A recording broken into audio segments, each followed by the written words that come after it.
João, capítulo de número 14, verso de número 12, diz assim: na verdade, vos digo que aquele que crê em mim também fará as obras que eu faço, e as fará maiores do que esta, porque eu vou para o meu Pai. Em Lagoinha, São Miguel Paulista, nós temos conversado alguns domingos já sobre um tema, e para quem conhece o pastor Rodrigo gosta de ter um tema, e em cima desse tema eu vou destrinchando, então nós vamos abrindo leques e vamos falando sobre subtemas. Então, em cima de um tema principal, nós vamos colocando outros tópicos. Então, qual é o tema principal nas pregações de domingos passados que nós já temos conversado, refletido, aprendido aqui? Cristão, identidade, em outras palavras, aquilo que caracteriza um cristão. Então, quando nós falamos de um cristão, eu estou falando de que tipo de cristão? Porque também já falei com os irmãos aqui em quartas-feiras passadas, que nem todo mundo que segue a Cristo, ele é um cristão discípulo, e nem todo mundo que tem fé que Jesus veio, encarnou e é Deus, também é um discípulo. Discípulo é diferente de uma pessoa que possui uma fé em Jesus. Discípulo é diferente de apenas um seguidor do bonde, um seguidor do andamento. Discípulo, ele é diferente desse tipo de cristão. Logo, quando nós falamos sobre cristão, eu estou falando desse tipo de cristão. O cristão que superou o degrau de estar apenas seguindo. O cristão que superou o outro degrau de apenas ter fé. Mas o cristão que resolveu ser discípulo, parecer com o seu mestre. É com esse tipo de cristão que eu estou aqui pretendendo refletir sobre as características. Então, este que é discípulo, como é que eu vou identificar? Quais são as características que eu posso notar, perceber e catalogar e dizer: este é um discípulo de Jesus? E nós já conversamos sobre alguns temas passados. E se porventura você perdeu algum, nós temos todas essas mensagens também gravadas no YouTube, no canal de nossa igreja, você pode procurar lá. Agora, quando eu olho para o versículo que nós lemos, João capítulo de número 14 e verso de número 12, eu percebo uma outra característica do cristão, uma outra maneira de perceber aquilo que identifica o cristão. O que Jesus está falando são de milagres. Logo, uma característica de um discípulo de Jesus é que ele vive de milagres, ele vive em milagres. E a priori, o princípio, para nós tentarmos interpretar o que nós estamos falando aqui, em cima do que Jesus falou, é justamente partindo do pressuposto de discipulado. Pois quando Jesus ele direciona tais palavras, ele está falando para os seus discípulos. E o discípulo é aquele que é parecido com o seu mestre. O discípulo é aquele que permite o caráter do seu mestre impregnar nele. O discípulo é aquele que anda, que fala como o seu mestre. Logo, se o que Jesus está falando de milagres, e Jesus, que é o mestre, viveu milagres e fazia milagres, os seus discípulos também viveriam milagres, fariam milagres. Então, quando nós falamos de milagres dentro de cristão identidade, estamos falando de algo impregnado sim no discípulo de Jesus, onde partimos do pressuposto do discipulado. É indissociável. O cristão, ele vive sim milagres, e eu não esperava menos de Cristo. Jesus, ele prometeu que nós faríamos, e Jesus não só prometeu que faríamos milagres, como Jesus também disse que faríamos ainda maiores do que ele fez. E quando falamos de milagres, nós temos que entender que por trás do milagre o agente. O agente que promove o milagre na vida de um cristão, que promoveu o milagre na vida da igreja, que promove o milagre na vida de um discípulo, que promoveu o milagre, inclusive, até mesmo na vida do Cristo, é o Espírito Santo.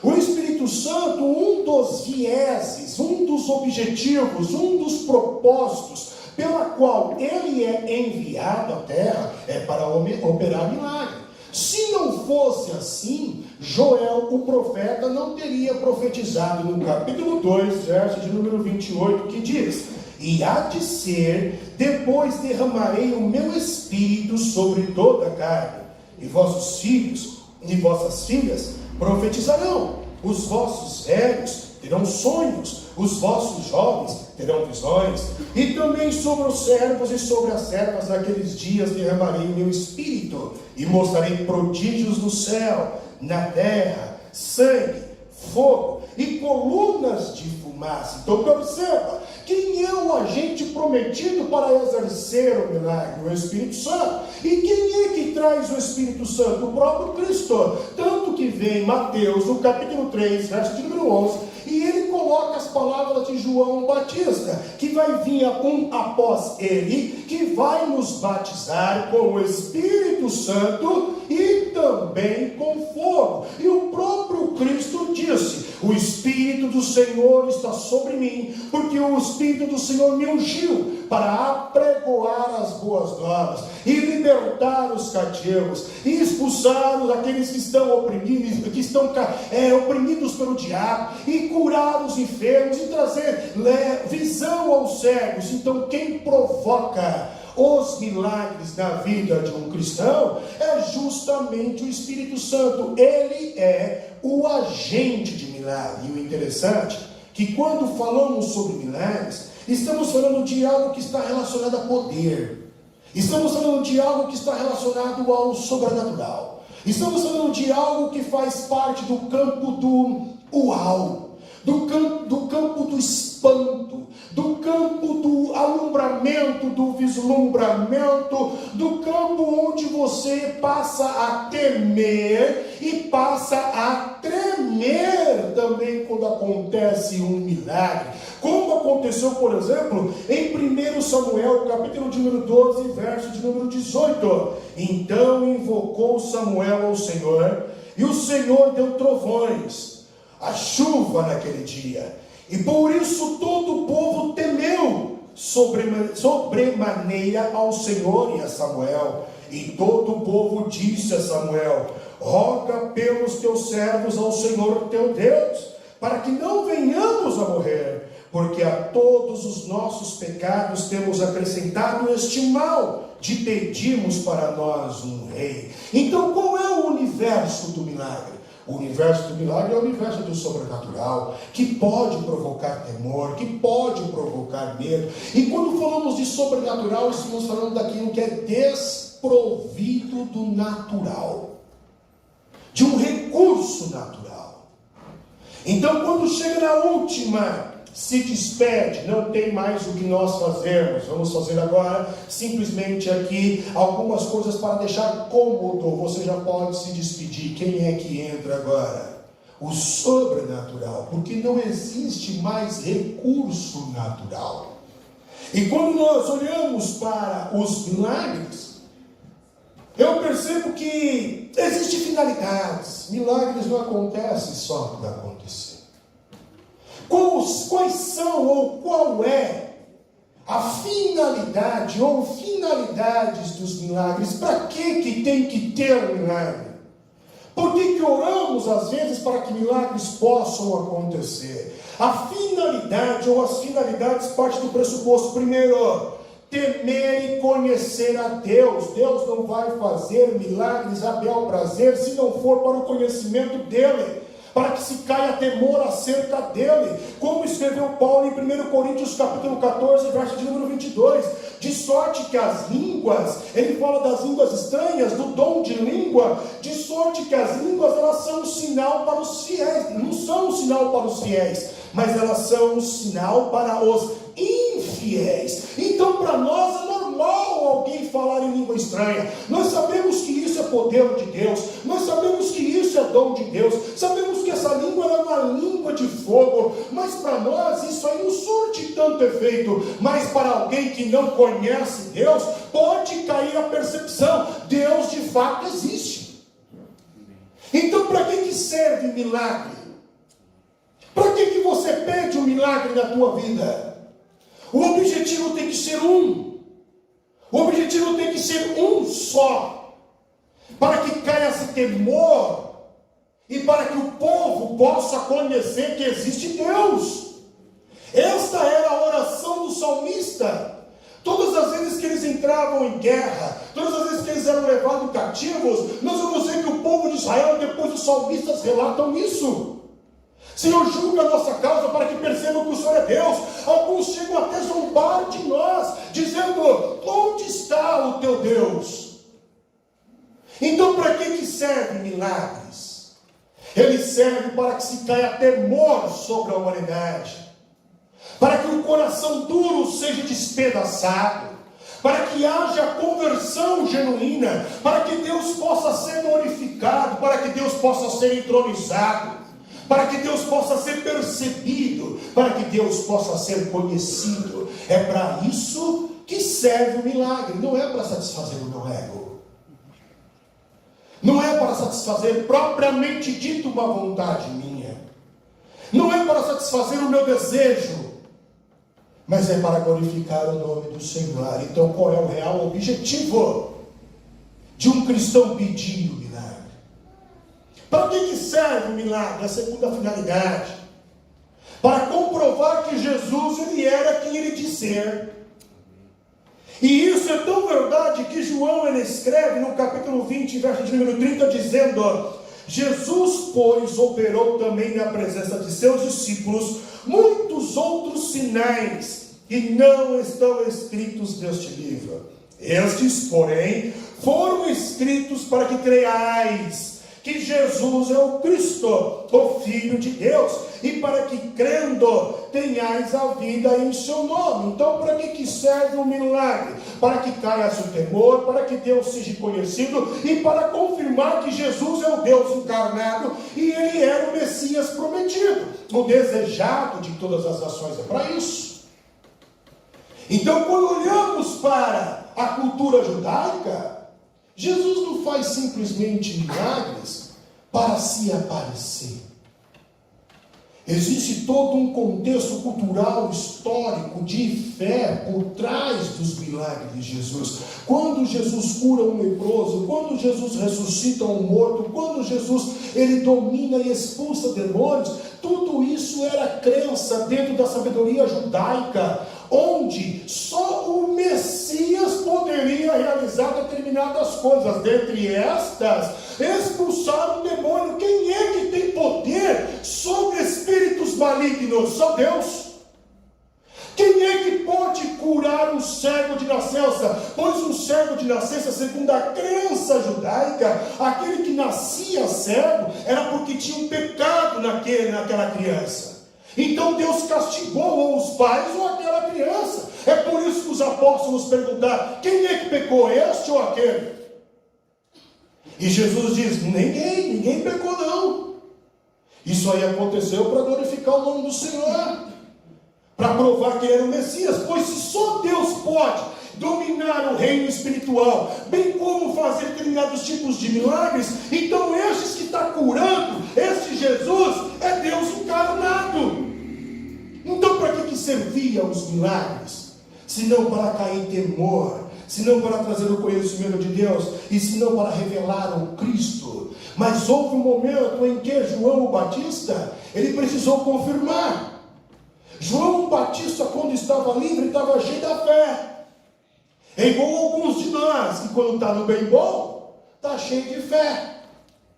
E quando ele vê o Cristo, ele para de pregar, todo mundo se espanta e olha para ele, e ele olha para o Cristo que está vindo e diz: olha, esse aí é o que eu falei, que vai vir atrás de mim e vai batizar com o Espírito Santo com fogo. Eu não sou digno de desatar as sandálias dele. É esse aí o Cristo. Eis ali, ó, o Cordeiro de Deus que tira o pecado do mundo. Mas esse mesmo João, ele traz à tona o crime do rei e é preso. E quando esse João é preso, aí a fé já não é mais a mesma. Quando passa pela provação, a primeira coisa que acontece é perder a fé. A fé cai. O termômetro está lá em cima, de repente, caiu. Aconteceu com o João Batista. Ele está preocupado. E ele está lá na prisão e ele fala: e agora? Será que esse que eu falei que era, realmente é? Será que Deus me usou para falar? E agora? Quem é esse aí? Então alguns dos seus discípulos foram visitar João lá no cárcere. Ele falou, faz um favor para mim, porque tem algo me inquietando. Vai até lá, Jesus, lá e pergunta se é ele realmente que tinha que vir. Quem é que escreve isso? Mateus capítulo de número 11 e verso de número 1 diz assim: és tu aquele que havia de vir ou esperamos outro? Quem está falando isso? Os discípulos de João. João os mandou. E aí Jesus respondendo disse-lhes: ide e anunciai a João as coisas que vocês estão ouvindo, que vocês estão vendo. Os cegos veem, e só o Messias poderia abrir os olhos do cego. Os coxos andam, e só o Messias poderia levantar um paralítico. Os leprosos são limpos, e não tem vacina, não tem remédio, não tem cura. Só o Messias pode curar o leproso. Os surdos ouvem, só o Messias pode destravar os ouvidos de um surdo. Os mortos são ressuscitados, e aos pobres é anunciado o evangelho do reino de Deus. Preciso te responder mais alguma coisa? Não, isso aí já basta.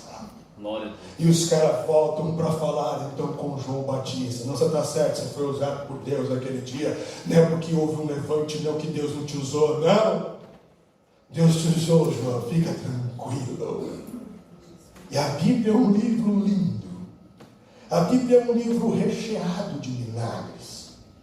Ela conta a história de personagens simples, homens como nós, gente da gente como a gente, que viveram milagres e que foram usados para milagres. E eu diria ainda que a própria Bíblia ela já é um milagre, porque ela foi escrita em um período de aproximadamente 1500 anos, com cerca de 40 autores, que não eram contemporâneos, grande parte deles viveram em épocas diferentes, com profissões diferentes, de classe social diferente. Um era pescador, o outro era fariseu, o outro era médico, o outro era rei, o outro era apoiadeiro, fazendeiro, o outro era agricultor, e assim vai, cada um dentro de uma profissão diferente, em tempos diferentes, cidades diferentes, e escreveram um livro único, um livro infalível, um livro sem nenhuma corrupção, um livro que não tem ali tropeço, um livro inspirado. Por quê? Pedro chama esses homens comuns de santos. Eram homens santos que não falaram por achismo, não falaram por ideologias, não falaram por aquilo que acreditavam. Eles falaram inspirados pelo Espírito Santo. E como escreveu Paulinho, essa escritura desses homens simples, ela é divinamente inspirada. É por isso que a Bíblia, ela provoca vida. A Bíblia ela é viva. Ela não é linear, porque o que é linear está morto. A Bíblia provoca vida. Todas as vezes que você lê, ela vai provocar um efeito. É praticamente impossível você ler a Bíblia e você não ficar fascinado, você não ser tocado, você não ser movido. Porque ela tem vida. Ela é viva. E a Bíblia conta a história de pessoas simples, gente como a gente da gente, que viveram milagres. Por exemplo, os patriarcas Abraão, Isaque e Jacó. As suas respectivas mulheres eram estéreis. De Abraão, Sara, estéril. De Isaque, Rebeca, estéril. De Jacó, Raquel, estéril. E a nação de Israel nasce de um milagre da esterilidade. Elas eram estéreis, e a nação de Israel está aí até hoje, porque Deus é Deus de milagres. E se falássemos de Moisés e Arão, homens que Deus usou para poder libertar o povo de Israel, trazer as pragas do Egito, abrir o mar vermelho, fazer a água sair da rocha, fazer maná descer do céu, e tantas outras coisas que esses dois homens, eles foram usados. Houve um determinado momento que o povo de Israel, inclusive, foi picado por bichos peçonhentos. E aí então Moisés ele vai fundir uma cobra, uma serpente, levanta ela, e essa serpente se torna um antídoto, a vacina contra o veneno daqueles bichos. Milagres. Milagres no deserto, milagres no improvável. Milagres na terra seca. E Deus promoveu e provocou milagres. E Josué, homem que Deus usa para substituir Moisés, ele abre o Rio Jordão, Ele brinca de ciranda cirandinha e há uma implosão. Na obediência a Deus, ele circunda Jericó. A terra se abre e o muro cai. Eles dominam aquela terra. Josué dá uma ordem, em determinado momento ele estava em guerra. E ele dá uma ordem, ele diz: sol para, lua retenha-se. E nós sabemos que o sol não está andando. Então, na verdade, Deus pegou a oração de Josué e ele fez todo o sistema solar parar. A ciência comprova que está faltando um dia. Algo se perdeu no espaço-tempo. Porque teve um homem que ousou orar. Amém. E Deus operou um milagre. Amém. E se falássemos de Elias, homem ousado, intrépido, corajoso, multiplica o azeite da viúva, ressuscita um menino, faz fogo descer do céu algumas vezes, ele ora para dizer: não vai chover. E depois ele ora: agora vai chover. E chove demais, e quando ele vê uma nuvem do tamanho da palma de um homem, ele diz: corre, porque vai cair uma baita de uma chuva. Você é louco, não tem nem nuvem no céu, de corre. Amém. E choveu. Ele abre o Rio Jordão. Um homem ousado, um homem de milagres, Eliseu, o seu discípulo, ele também abriu o Rio Jordão. Ele tira o veneno da água, ele ressuscita também o menino e ainda faz um martelo, um machado, um pedaço de ferro flutuar. Há um episódio na vida de Eliseu que me chama muita atenção. Um grupo de soldados vem para prendê-lo e ele está tranquilo. Ele está de boa, manso, calmo, tranquilo. E o seu discípulo está perturbado. Você não vai fazer nada, você não vai sair correndo, você não vai gritar por socorro, você não vai fazer nada. Mas por que eu deveria? Porque você sabe que tais soldados estão vindo te buscar. Mas por que você está com medo? O maior é quem está conosco. Quem está com eles? E Eliseu ora: Senhor, abre os olhos do teu filho. E quando ele abre os olhos, que Deus abre, ali tem carros e cavaleiros de fogo. E ele ora, e então aqueles soldados são feridos de cegueira. Ele chega perto de Eliseu e não percebe que é Eliseu, o cara que eles tinham que prender. E Eliseu bate um papo com o cara, ainda sobe no carro do cara, que nenhuma, e o cara leva Eliseu para o lugar que ele queria. Milagre. Amém. Glória a Deus. Milagre. Homens simples, puros, gente da gente, gente como a gente, que permitiu Deus agir para fazer milagres. E se falássemos de Isaías, se falássemos de Pedro, de Daniel, de Paulo, do próprio Cristo, todos eles viveram milagre, mas há um grupo de pessoas que diz assim que os milagres não são para o nosso tempo. Eu já ouvi isso, já falaram isso para mim: milagre não é para o nosso tempo. E eu discordo plenamente, porque Paulinho, em 1 Coríntios capítulo 13, verso de número 9, Paulinho diz assim: porque em parte conhecemos e em parte profetizamos, mas quando vier o que é perfeito, então o que é em parte será aniquilado. Em outras palavras, o que Paulinho está querendo dizer é o seguinte: não, um dia vai chegar um momento em que aquele que é perfeito, ele vai tornar tudo perfeito, ele vai purificar todas as coisas, aí então não vai precisar mais disso que nós conhecemos de milagre, de poder, dessa luta constante contra o pecado, não vai precisar de mais nada disso, porque agora o perfeito veio.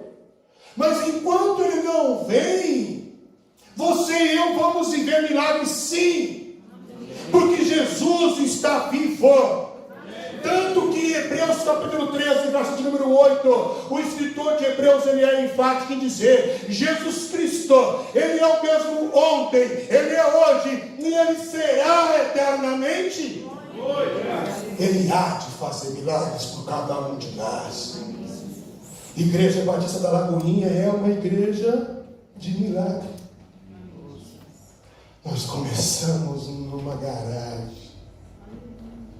Viemos para esse salão com 21 pessoas, contando crianças. Agora, Se Deus permitir, provavelmente vamos para um salão que cabe mais de 1000 e vamos fazer mais obras. Amém. Porque nós não estamos parados em uma letra e ideologias. O que nos fortalece, que nos dá a certeza e a garantia é o sangue do Cristo e o Espírito Santo como nosso penhor. Eu sou fruto de milagre. Eu quebrei o meu braço, eu tinha 5 anos e meio. Eu contei esse testemunho aqui no começo da nossa igreja, aqui nos primeiros cultos fé que nós fizemos aqui. 5 anos e meio eu tinha de idade quando eu quebrei meu braço esquerdo e o médico disse que teria que amputar. E a minha mãe dobrou o joelho lá no hospital. O Senhor me deu meu filho perfeito e o Senhor tem promessas sobre a vida dele. Imediatamente levaram-me para a sala de cirurgia. Quando terminou a cirurgia, no retorno, depois que eu voltei lá no médico, o médico olhou para minha mãe e eu lembro como se fosse hoje. Como se fosse hoje, ele virou para minha mãe e disse assim: ó senhora, eu vou te dizer uma coisa.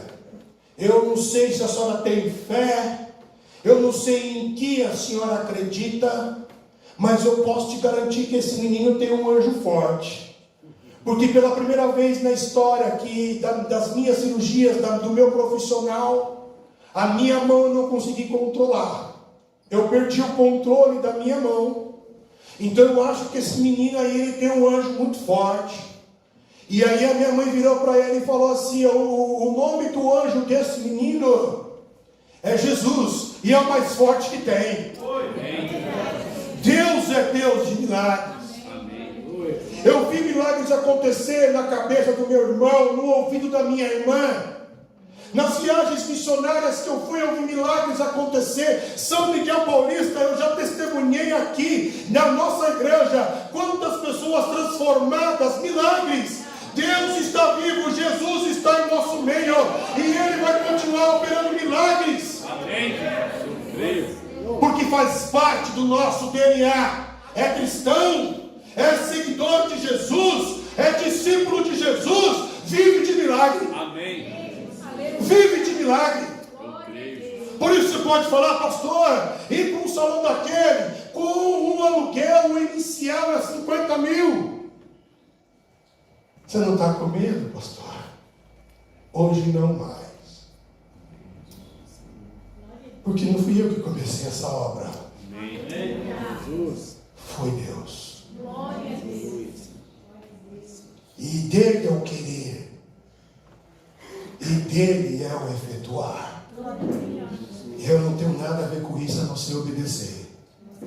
Então, sendo aprovado, sendo a vontade de Deus, nós vamos fazer proezas no nome de Jesus. Mas disse Jesus em João 14:12, que nós lemos: na verdade vos digo, que aquele que crê em mim, também fará as obras que eu faço, e as fará maiores do que estas, porque eu vou para o meu Pai. Então eu parei aqui e fiquei pensando: Senhor, o que o Senhor quer dizer com obras maiores do que o Senhor?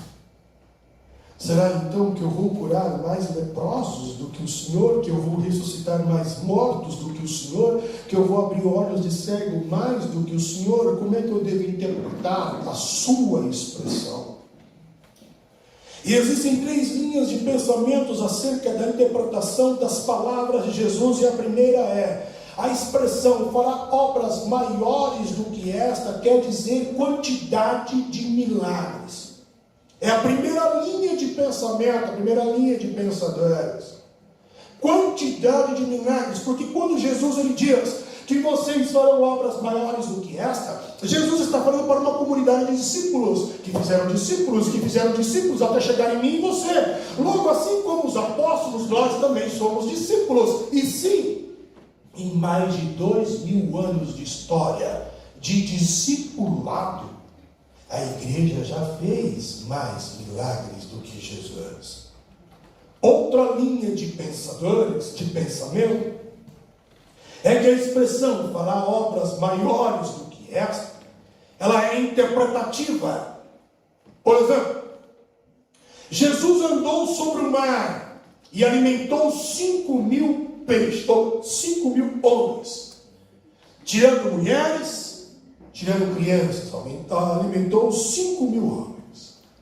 Os seus discípulos, ele sobrevoa os oceanos e os continentes com aviões, ele faz traslado com grandes navios e alimenta milhões de pessoas, com um sistema intensivo de produção agrícola que produz alimento em alta escala.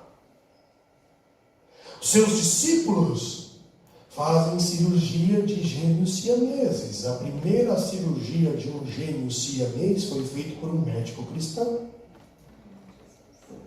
Os seus discípulos fazem transplante de córnea. Isso não está relatado na Bíblia. Transplante de coração. Então a expressão fazer obras maiores, ela é interpretativa.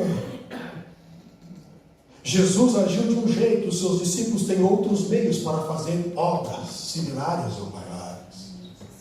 Outro grupo de pensadores e de pensamento é que fazer obras maiores significa expansão.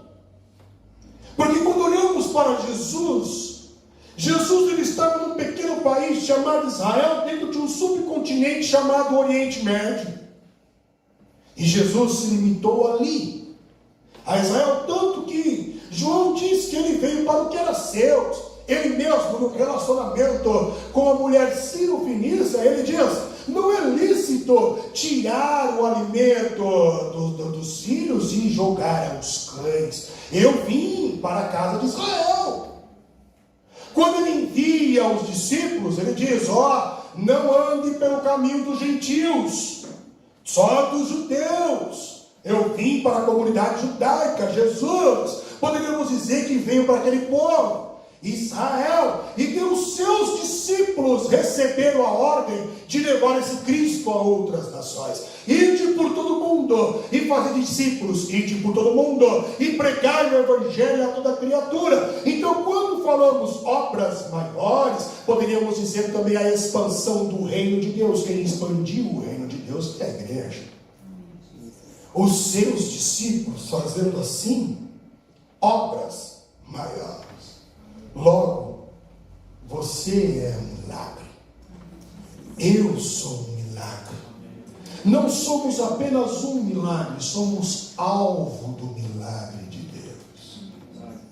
Somos alvo do seu amor, alvo da sua graça, alvo do seu perdão, alvo da sua misericórdia. E é aqui que eu encontro dois milagres distintos que me chamam muita atenção, e nenhum dos outros milagres talvez superam esses dois. O primeiro é o milagre da salvação.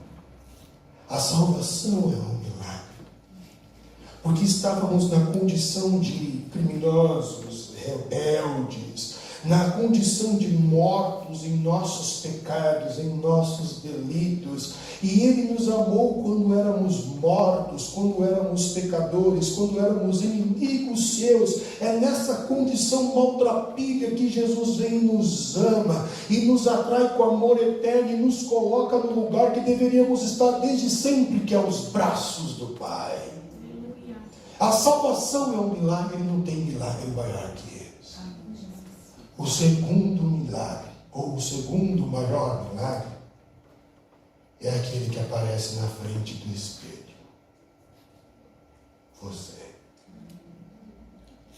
Você é o melhor de Deus nessa terra. Pena que você e eu não damos crédito a isso. Pena que andamos tão cabisbaixo, sofredor. Quer ver um povo chorão é crente. Povo lamentador é crente. Um povo vitimizado é crente. Você fala com crente, você vai conversar com crente, só é desgraça que sai da boca. É só problema que sai da boca, irmão. Você tem vida. Quem não vive problema? Neste mundo tereis aflições, mas a nossa boca tem que sair vida. Vai tudo bem. Porque Jesus está no barco. Irmão, mas você não está no meio de uma tempestade, mas Jesus está no barco. Amém. E vai tudo bem. Irmão, mas você não mora no Brasil. Eu sei que é ruim, mas vai tudo bem. Mas o Brasil não está numa tempestade. Jesus está no barco. Amém. Ele está no barco. Está tendo um corte na empresa, pastor. E aí o que vai ser?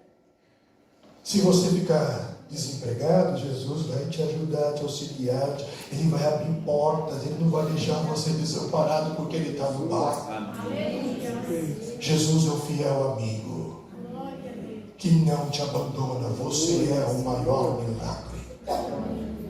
Nós somos o maior investimento de Deus. Deus também faz investimento. Alguns investem na poupança, outros no CDB, outros vão investir em bolsa de valores, não importa, mas Deus investiu em nós. Nós somos o maior investimento de Deus. Uma, porque Ele deu a vida, Ele encarnou, Ele deu o seu sangue, Ele nos regenerou, Ele trocou as nossas vestes, Ele nos deu a armadura espiritual, Ele nos deu o seu Espírito como um penhor. Deus investiu em cada um de nós. Então a pergunta é: por que você anda tão cabisbaixo e só vendo problema? Você é filho de rei. A minha oração é que você entenda que você é discípulo, porque quando você entender que você é discípulo, você vai começar a andar como de fato um milagre você é. A minha oração é que quando a concepção de milagre cair dentro de você, você entender isso, você se converter para isso, você perceber que você é um milagre. A minha oração é que você permita que outros te vejam como milagre, como espelho, não como um murmurador, não como uma vítima, mas como a solução, como a vida, como a água da vida, como o pão da vida. Te vejam assim. Ou você acha que Jesus não passou problemas e não vivia problemas? Era uma terra dominada por Roma. Jesus corria sérios riscos de morte o tempo inteiro, riscos reais. Mas às vezes que você ia falar com ele dizia assim: ó, eu sou a água da vida, vinde a mim. Eu sou o pão da vida, vinde a mim. Amém. Está cansado? Vem aqui, eu sou o hotel também, vem aqui descansar um pouquinho, eu sou a rede. É o que Deus falou para Moisés. Quando me mandarem para o Egito, eu vou dizer que quem me mandou. Diga que eu sou te mandou. Eu sou. Moisés poderia ter perguntado: eu sou quem? Eu sou o quê? Quem me mandou? O eu sou, tem mais, diga: o eu sou que sou te mandou. Acabou. Moisés foi aprendendo na peregrinação e na trajetória quem Deus era. Precisava de uma coluna de fogo para esquentar, porque o deserto também faz frio à noite. O eu sou tornou-se coluna de fogo. Mas durante o dia é um céu escaldante, e o eu sou se tornou uma nuvem. Queridos, não tinha guarda-chuva, sombrinha, guarda-sol. Então o eu sou se tornou uma nuvem. Não tem restaurante aqui no deserto, né? Não. O eu sou se torna garçom e desce um maná. Mas não tem água. O eu sou faz nascer uma fonte da rocha.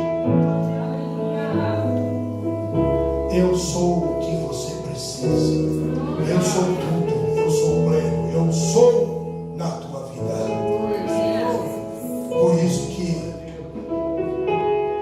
mesmo passando e vivendo tempos ruins, Jesus não dizia que era tristeza, lamentação, ele era a vida. Por isso que a minha oração é que quando você entender que você é um discípulo, você perceba que você é um milagre. E percebendo que é um milagre, você perceba que outros têm que ver que você é um milagre, para que possa nascer esperança no mundo. É por isso que somos a luz deste mundo. É como se Deus dissesse assim: o mundo olhasse, não tem esperança no mundo. São Miguel está caos, está virando Gotham City. E Jesus olhava de lá de cima e falava: não, não, não, tem um povo lá, ó. Igreja Batista da Lagoinha São Miguel, eles são a esperança de São Miguel Paulista. Porque eles entenderam que eles são o meu milagre na terra, eles entenderam que eles são meus discípulos da terra. Esperança. Você é a esperança desse mundo. Deixa Jesus te usar. Deixa Jesus fazer milagres através de você. Eu estou com uma dor de cabeça aqui hoje. Eu vou orar por você. Em nome de Jesus, que essa dor de cabeça saia. O que foi isso? Isso é uma oração. Ó, a dor de cabeça saiu. Como é que está? Saiu. Seja esperança. Seja luz.